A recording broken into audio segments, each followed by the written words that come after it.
అప్పటి వరకు మామూలుగా ఉన్న సులోచన భయంకరంగా మారిపోతుంది. ఎవరు నువ్వు? సులోచనను ఆ మనోహర్ గాడిని చంపకుండా వదిలిపెట్టను. వీళ్ళిద్దరూ నమ్మక ద్రోహం చేసి నన్ను చంపేశారు.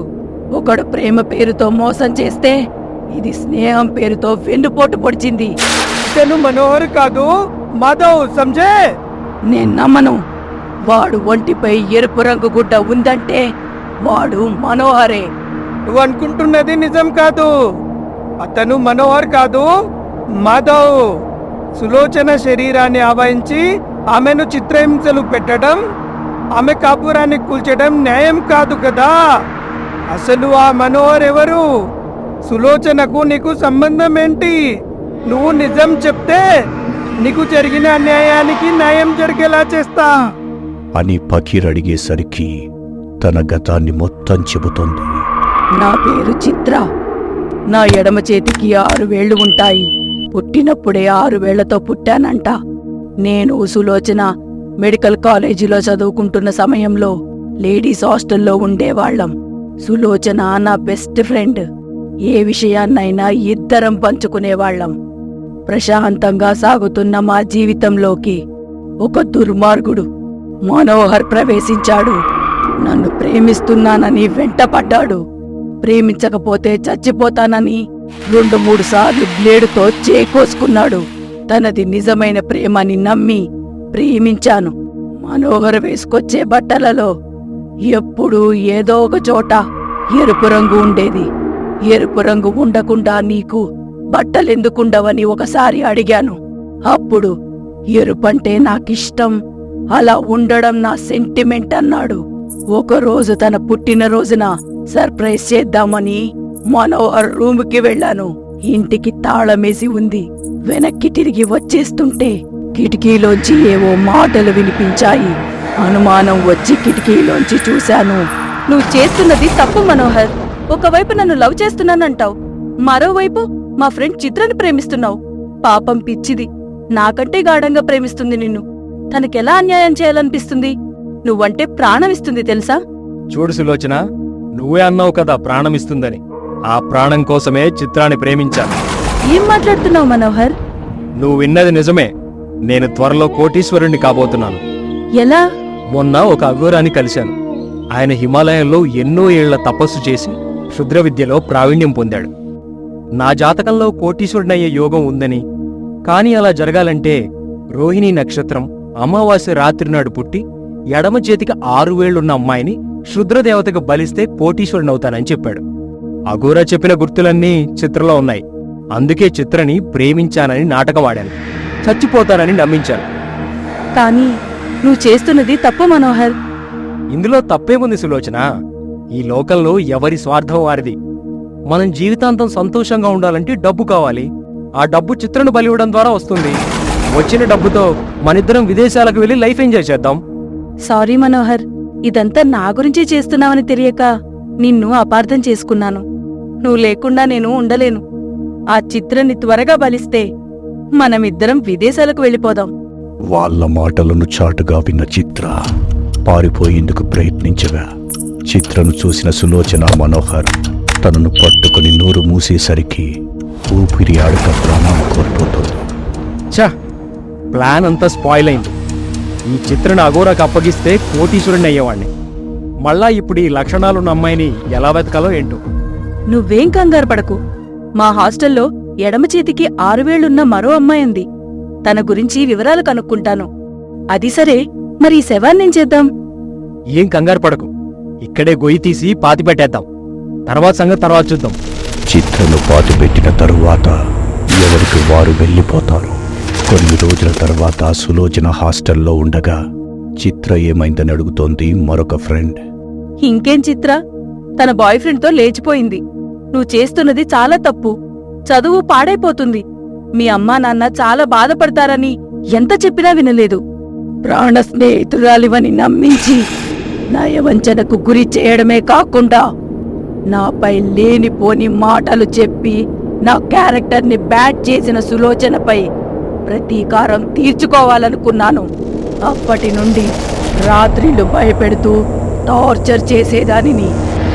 అలా సులోచనకు ప్రతి క్షణం భయాన్ని పరిచయం చేశాను. పగలు రాత్రి తేడా లేకుండా మానసిక క్షోభ అనుభవించేలా చేశాను. అయినా నా పగ చల్లారకపోగా ఇంకా ఎక్కువయింది. సులోచనను ఎలాగైనా హాస్టల్లోనే చంపేయాలనుకున్నాను. అలా ఉండగా ఒకరోజు రాత్రి సులోచన హాస్టల్లో ఉన్నప్పుడు, సులోచన, స్పిరిట్ గేమ్ ఆడదావా? చాలా క్రేజీగా ఉంటుంది. స్పిరిట్ గేమా అంటే ఏంటి? ఓస్, ఇది కూడా తెలియదా? ఇది ఆడాలంటే రాత్రులే ఆడాలి. దీనికి వైట్ పేపర్, క్యాండిల్, కాయిన్ ఉండాలి. అమ్మో నాకు భయం వేస్తుంది, నేను ఆడను మంజు. నేనున్నాను కదా, పర్వాలేదు. జస్ట్ టైం పాస్ అంతే. నీకు విషయం తెలుసా? ఈ గేమ్ ఆడుతూ చనిపోయిన వాళ్ళని పిలిస్తే వస్తారంట, తెలుసా? ఇది చెప్పేది నిజమో కాదో తెలుసుకోవాలంటే చిత్రాత్మను పిలుద్దాం. సరే, నేను ఆడతాను అని సులోచన అనగానే గేమ్కు కావాల్సిన వస్తువులన్నీ సిద్ధం చేస్తుంది మంజు. ఈ గేమ్ ఆడేటప్పుడు క్యాండిల్ లైట్ తప్ప ఇంకే వెలుతురు ఉండకూడదు. ఈ పేపర్ మీద 4 వైపులా 1 to 10 నెంబర్స్ రాసాం కదా, మధ్యలో కాయిన్ ఉంచి కాయిన్ పై వేలు పెట్టి ఉంచాలి. ఇప్పుడు నువ్వు ఎవరి ఆత్మని పిలవాలనుకుంటున్నావో పిలు. ఆ కాయిన్ ఆటోమేటిక్గా 10వ నెంబర్ దగ్గరికి వెళ్తుంది. అలా వెళ్తే నువ్వు పిలిచిన ఆత్మ వచ్చినట్టే.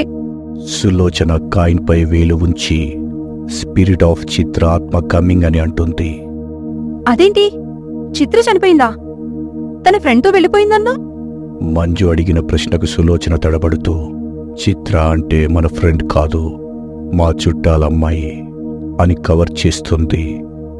మళ్ళీ 3 సార్లు స్పిరిట్ ఆఫ్ చిత్ర ఆత్మ కమింగ్ అనేసరికి కాయిన్ అలా 10వ నెంబర్ దగ్గరకు వెళుతుంది. 10వ నెంబర్ దగ్గరకు వెళ్ళేసరికి ఇద్దరూ భయపడతారు. వెన్నులో వణుకు పుడుతుంది. మంజుకి సులోచన వెనుక దయ్యం నీడలా కనిపించి అరుపులు, ఏడుపులు, నవ్వులు వినపడడంతో భయంతో అక్కడి నుండి పారిపోతుంది. వెంటనే క్యాండిల్ ఆరిపోయి మొత్తం చీకటైపోతుంది.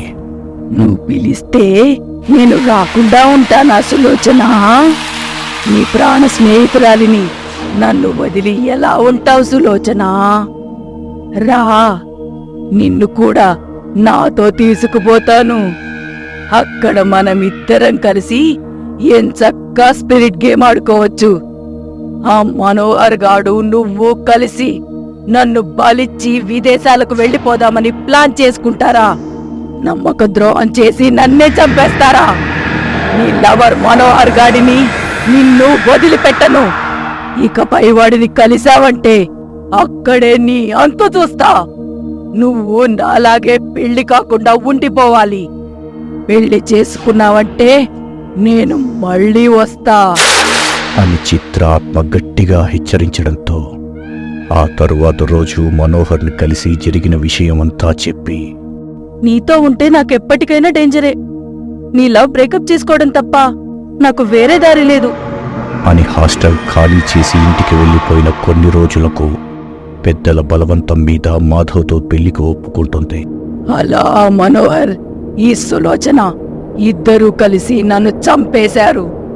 పులో, మరి సులోచన మీదే ఎందుకు పగ తీర్చుకుంటున్నావు? మనోహర్ని ఏమి చేయకుండా ఎందుకు వదిలేశావు? సులోచన హాస్టల్ నుంచి వచ్చేసిన రోజే ఆ మనోహర్ గాడిని నన్ను పాతిపెట్టిన చోటే చంపేశాను. ఇక మిగిలింది సులోచన మాత్రమే. మరి నీ పగతో ఏమీ సంబంధం లేని అభం శుభం తెలియని మాధవ్ని ఎందుకు భయపెడుతున్నావు? మనోహర్ లాగే ఈ మాధవ్కి బట్టల్లో ఎరుపు రంగు ఉండడం ఇష్టం. పైగా నా చావుకు కారణమైన సులోచనను వీడు పెళ్లి చేసుకున్నాడు. నా ప్రాణాలు తీసిన వాళ్ళెవ్వరూ సంతోషంగా ఉండకూడదు. అందుకే సులోచనలో ప్రవేశించి ఇటు సులోచనని అటు మాధవ్ని హింసిస్తున్నాను. ఒక మనిషిపై ప్రతీకారం తీర్చుకోవడం కోసం వాళ్ళ సంబంధికులను బాధ పెట్టడం సబాబు కాదు. నేను చెప్పిన మాట విని సులోచనను మాధవ్ని వదిలేయి. లేకపోతే నా శుద్ర విద్యను ఉపయోగించి నీ ఆత్మకు శాంతి లేకుండా ఈ భూలోకంలోనే ఆత్మలా తిరిగేలా చేస్తా. నా పగ తీరకుండా ఉంటే నిజంగానే నా ఆత్మకు శాంతి కలగదు. కావాలంటే మాధవ్ని వదిలేస్తాను, ఈ సులోచనని మాత్రం వదిలే ప్రసక్తే లేదు అంటూ తన చేతులతో తన పీక పట్టుకుని గట్టిగా నొక్కుకోవడంతో ఊపిరాడక సులోచన అక్కడికక్కడే ప్రాణాన్ని విడుస్తుంది. ప్రతీకారం తీర్చుకున్న చిత్ర ఆత్మ సులోచన శరీరాన్ని విడిచి వెళ్ళిపోతుంది.